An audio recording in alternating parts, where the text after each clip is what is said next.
Hello friends, good evening. How are you? Hi. Today I am making a special video on a serious matter and it pains me a lot. That is the exodus of the workers amid the corona pandemic. And you must be knowing corona is affecting us each and all. And among them the most hard hit have been the workers and the laborers, especially migrant laborers. Now what do you understand by the word term migrant laborers? Migrant laborers are people who have been living in, let's say, Uttar Pradesh, Bihar, Orissa, Jharkhand, who have gone to work in either Maharashtra, Gujarat, or any place. Mostly the shift of labor is from a poorer state, the eastern states, to the richer states. There is the northern states, the southern states, and the western states. Now, I was just researching and analyzing something like why should one need to work in another place? I live in Jamshedpur. Why should I go to US? Or why should I go to Delhi to work? Why not I stay in Jamshedpur and earn my bread and butter? I asked a couple of my friends. My friends will argue, stupid? In today's global economy, everyone works. And 90% of the people don't work where they are born. That is why you find the word term as NRI, non-resident Indian, the Indians who have gone to US to work. But again the question struck me, well, let's say around 500 years back or 1000 years back, Indians never went to US to work, or Indians never went to China to work, or Indians never went to Europe to work. So why? Now people are going. Why are people going to US to work? My friends put forward me a great argument. They tell me, see, the salary in, let's say you're a place like Jamshedpur, you're born, salary here would be lower.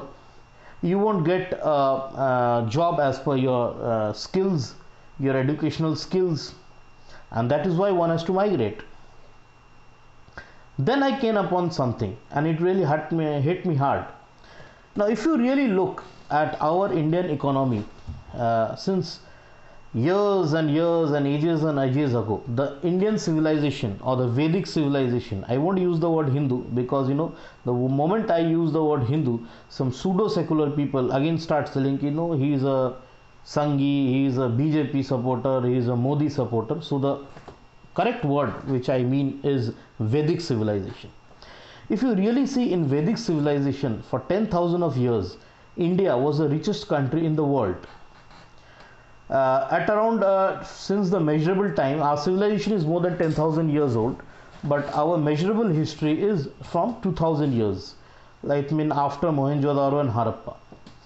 So by the time of just before the Islamic civilizations invasions began, before 1000 AD, India had a GDP of around 75% of the world GDP.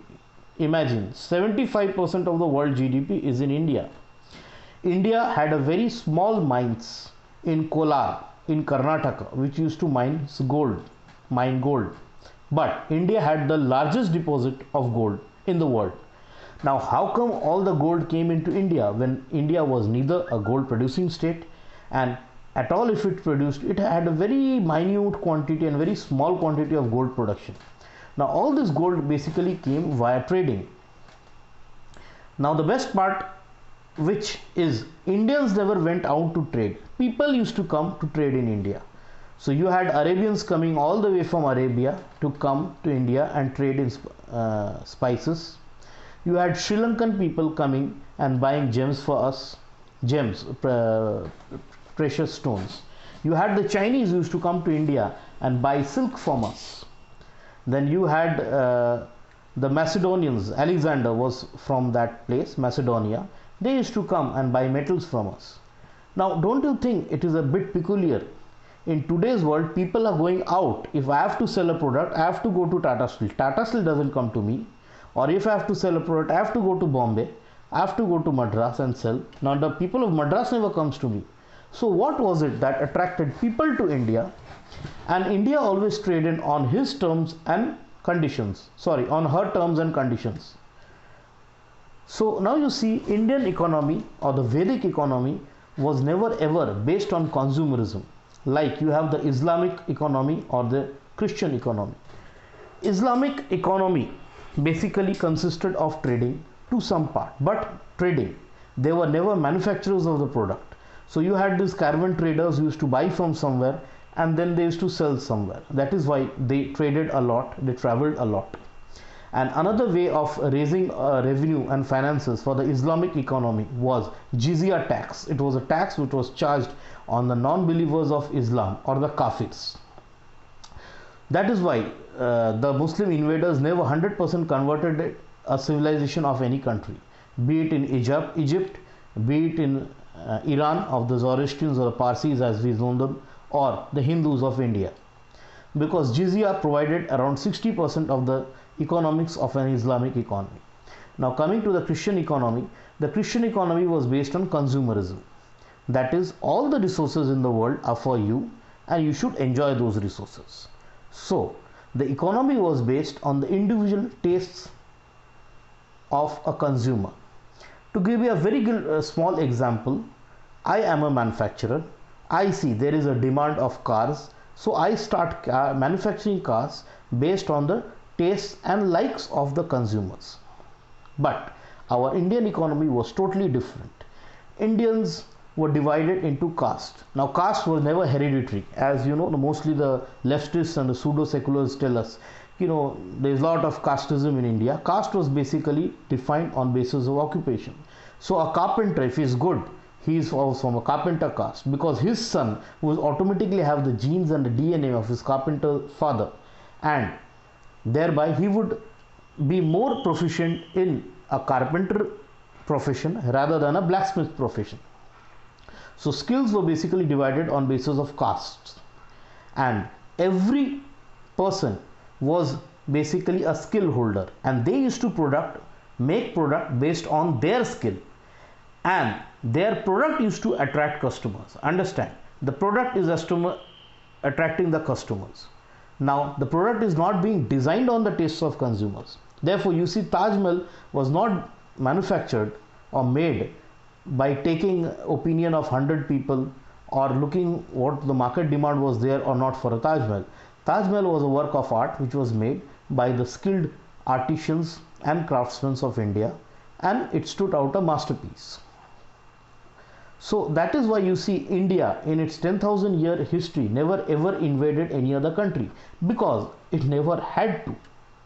People used to come to India to trade in India on the terms and conditions of India, not on the terms and conditions of the other countries. So while other civilizations, be it Islamic civilization or the Christian civilization, they basically needed to invade other countries. So it was a big economic aspect also, because invasions provided a lot of money to run the empires. But as far as India is concerned, she never had to invade, because money was coming from all over the world inside India based on her skills which her people had. I will say a very good example quote of a gentleman whom I admire as the century's biggest ever entrepreneur, Steve Jobs. Now Steve Jobs had greatly said one thing. He said, I never design a product looking at customers. I design a product what I feel is good. Customers come to that product like a bee. So an iPhone was a very unconventional product. It never had keypads, which the phones of that era had. But the conviction of Steve Jobs was, there is a new technology and people will come to it. iPad was very unconventional. We had a laptop which had buttons all over it. Then we had a desktop. Now who would ever use a tab? Now tab is neither a computer nor a laptop, neither a mobile. But then you see the popularity of tab. So that was what Steve Jobs had said. The same thing holds with Mark Zuckerberg when he designed Facebook, or for YouTube creators, or for any other innovative product. Now what happened is, Indians, just after independence, we lost our touch. India had its own self economy. If you go to a village, there was a carpenter who was manufacturing beds or any other carpentry product. There was a blacksmith who used to do something with iron, and they created their own market. They made a product. That product automatically created customers, and that was all. So there you see, in the economy of a village was never ever linked to the international arena. So, internationally you are going boom or bust, it hardly affected your village economy. But what we have made a mistake is, just after our independence in 1947, we adopted the socialist economy based on the USSR model by Jawaharlal Nehru, which continued around 65, 70s. Then in 90s, Manmohan Singh liberalized the country and entered the capitalist era. Now what happened in capitalist era? In capitalist era, basically, the economy was based or made to favor some few individuals and corporations. Now the RBI or any other body, they always favored this kind of economy, so that's because the tax collection was more. Because you see, a corporate basically pays the maximum of the corporate tax, whereas a village economy basically doesn't pay taxes, but the money remains with the village. So India earlier had a very, very high savings rate, individual savings rate, whereas a very low corporate savings rate. Now it is vice versa. We are living on a life on our EMIs. I believe most of the people watching this video must have bought their house or flats or anything either by an EMI.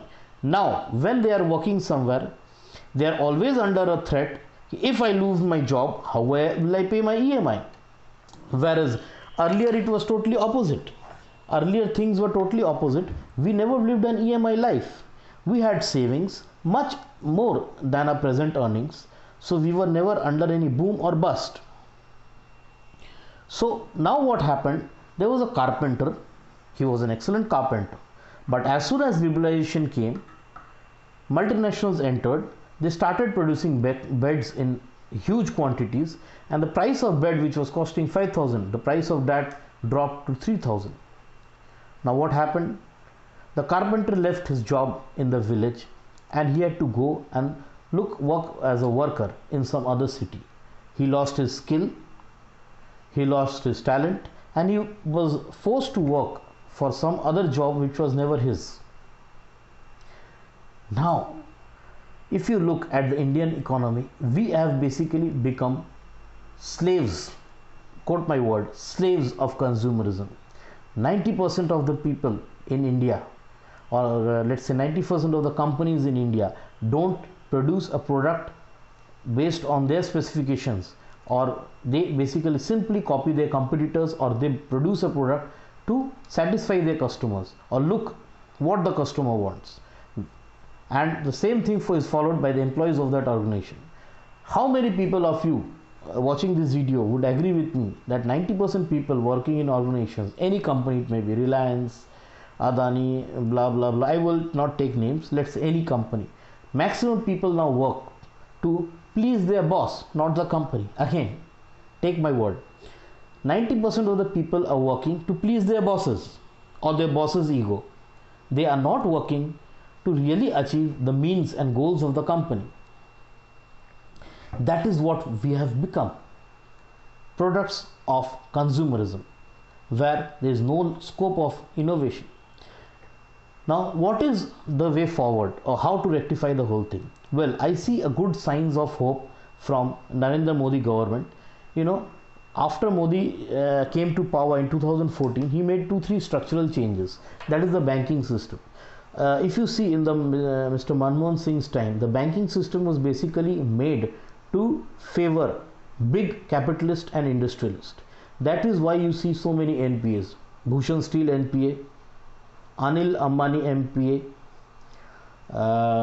Praj Industries NPA, Alok Industries NPA, and many other companies. Now most of the loans were given to these companies based on their project reports. Now the project reports, when it is made, it is made on some demand and some capital expenditure. Now what our present government is doing, which is a very good signs, is it is now giving loans to smaller businessmen, smaller entrepreneurs, smaller shopkeepers. That is how you have Mudra loans. Now Mudra loan is a 10 lakh worth of loan. Okay, then you have MSME loan, where you are getting a loan up to 1 crore, or I believe it has been raised now 1.5 crores without any collateral guarantee. Now look at the economics behind it. Suppose I give 100 crore to ABC company, 100 crores. Okay, and he starts a company in which he employs let's say 300 people. So our company Indian, how India gains, India is basically gaining 300 jobs. Now if I lend 100 crores to 100 different people, and each of this 100 different people employ 10 people, what is the employment? 1000 people. So the employment increases and the chance of risk also increases. Now this, suppose if this 100 crore company fails, the all 100 crore is gone. Now if I divide this 100 crore in 100 people at 1 crore each, and 10% of them fail, I lose 10 crores, but still the 90 crores is left aside. So that is the whole economics nowadays. So now what should be done is, all the migrant workers who are coming from Mumbai, Pune, Gujarat, when they are going to their villages, now individual state government should make industries based on their skill level. So if you see an area which has got let's say skill of handicrafts, the state government should put handicraft industries there. In this way, the migrant worker won't have to leave his place, employment will be generated at his place, okay, and an industry can develop like way. I'll give you some examples. There is a place known as Tirupur in Tamil Nadu. It has got 90% exports and people are not educated there. Hardly you will find people crossing the 10th standard or 12th standard, because their whole economy is based on skill based, not education based. Another place you find is Ambala, which has got a very huge woolen export business. Again, it is a skill based economy, not education based. If you go to Surat, it is known for diamond cutting. In fact, it is said like 60% of the diamonds in the world are cut there. Now Surat economy is again a skill based economy, not a knowledge based economy, not an education based economy. What has become is, we have become now slaves of education. We do MBA, then BBA, and then engineering. Now to employ one engineer, you need one factory. An engineer can't work in a pan dukan, or he can't work in a cottage industry. So tell me, if you are having 5 lakh engineers in a year, do you have scope for 5 lakh factories? No, it's not there. So what should be the way forward? The way forward should be, we should have skill training. Now instead of an engineer, if he had a skill, let's say he was a very good welder, do you think he needed a job? If he is a good welder, he can earn 2000 rupees per day doing petty jobs. That is it. So we need to develop a skill based economy, not an education based economy. That's all for now. Thank you friends. Vande Mataram.